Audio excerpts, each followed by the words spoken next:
surat yang jumlahnya 3 ayat. Nah, yang sering kita pakai kan kalau kita survei kan ya setiap hari tuh inna atina kulhu mesti itu ada tuh. Iya. Bahkan udah kayak biasa ya. Rakaat pertama inna atina, rakaat kedua kulhu tuh. Iya. Simple gitu kan.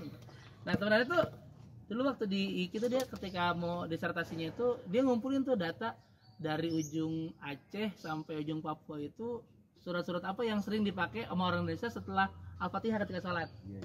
Dia dapat 7 tuh. 4 kul, Jibril Nas, Jibril Falak, Kulhu, Kuliah gitu kan. Terus Inna Atoina, Wal Asri, sama satu lagi lupa tuh.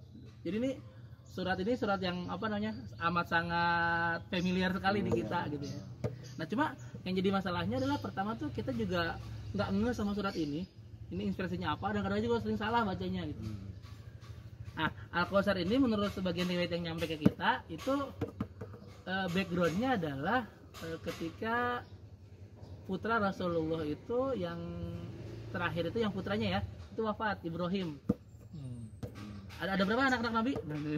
Anak-anak Nabi ada 7 orang, 3 laki-laki, 4 perempuan. Pertama Qasim, makanya sudah Abdul Qasim ya. Abdullah, Ibrahim, Zainab, Ruqayyah, Ummu Kalsum, Fatimah. Kalau itu ngehnya ini doang nih. Fatimah doang ya. Nah, pada lu tiga-tiganya ini yang putra-putra Rasul ini wafat ketika masih anak-anak. Kalau masih anak-anak gitu ya. Nah, Qasim wafat, Abdullah wafat, dan Ibrahim wafat. Secara basari ya, secara manusiawi, siapa sih yang nggak sedih anak yang meninggal? Aneh termasuk salah satu orang yang ditakdir sama Allah itu merasakan bagaimana perasaan ditinggal anak meninggal. Si Zain itu kan kembar, Zain itu kembar. Nah Zaimnya tuh meninggal ketika umur 7 bulan.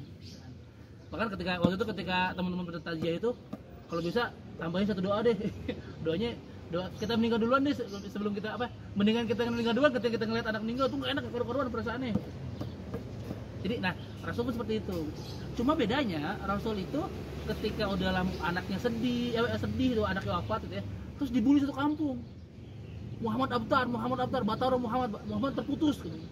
Karena kan di sana itu kan kalau punya anak laki-laki ini ya apa namanya? Iya penyambung nasab terus proud gitu ya. Punya anak perempuan itu aib gitu kan. Gitu. Jadi wah punya anak itu dibully, kebayang nggak sih? Lagi anaknya wafat terus dibully sekampung. Kok tuh betenya kayak apa tuh gitu ya.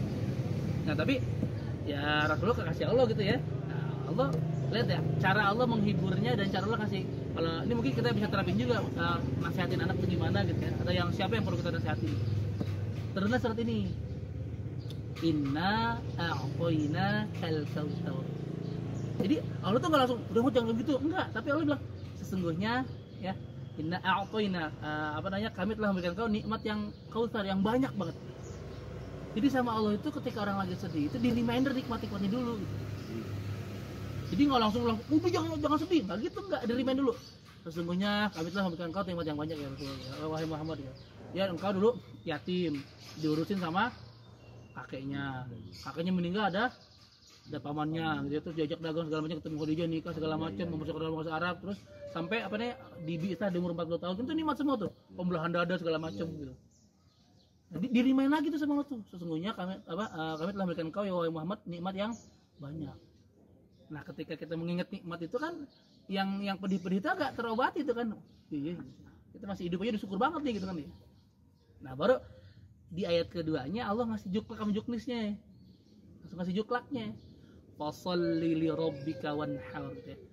Jadi gimana ketika lagi sedih itu ketika kita lagi terhimpit ya dada kita segala macam ini juklaknya nih fasholli maka sholatlah rabbika untuk Rabbmu wanhar dan berkurbanlah.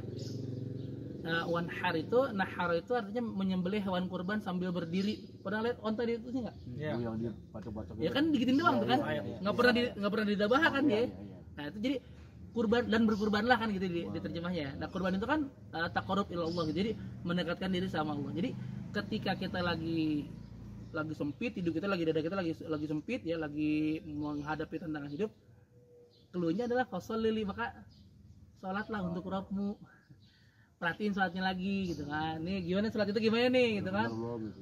Jangan-jangan kita masih 3 waktu sehari atau gimana gitu kan. Atau udah 5 waktu dong di masjid kagak gitu kan. Kita nungguin sholat tapi nungguin sholat gitu kan. Kita sholat subuhnya menjelang duha, sholat zuhurnya mepet ke asar, asarnya 5 menit lagi maghrib, baru lagi habis asar, habis salam ngajar isya gitu kan. Nah, perbaiki sholat itu. Dan robika ya, fasoleh robika untuk robmu loh. Bukan hanya sekedar autopilot buat ini gitu ya.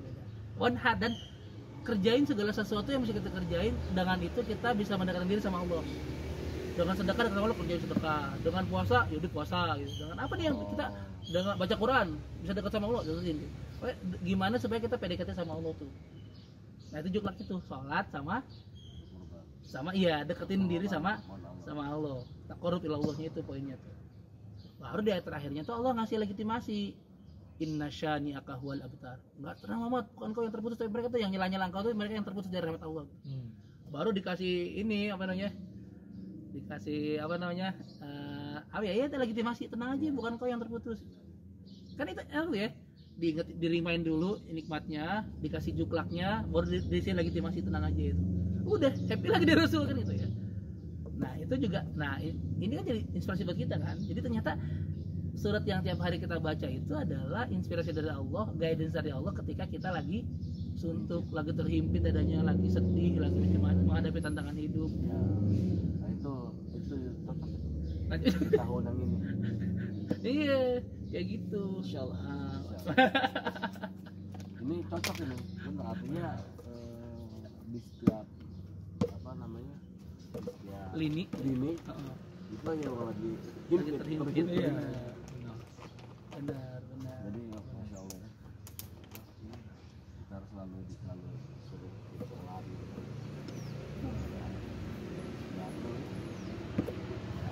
Ini banget hati. Dan itu juklak dari Allah langsung ya. Kita juklak dari pimpinan aja langsung kita kerjain ya kan. Nah, itu dia.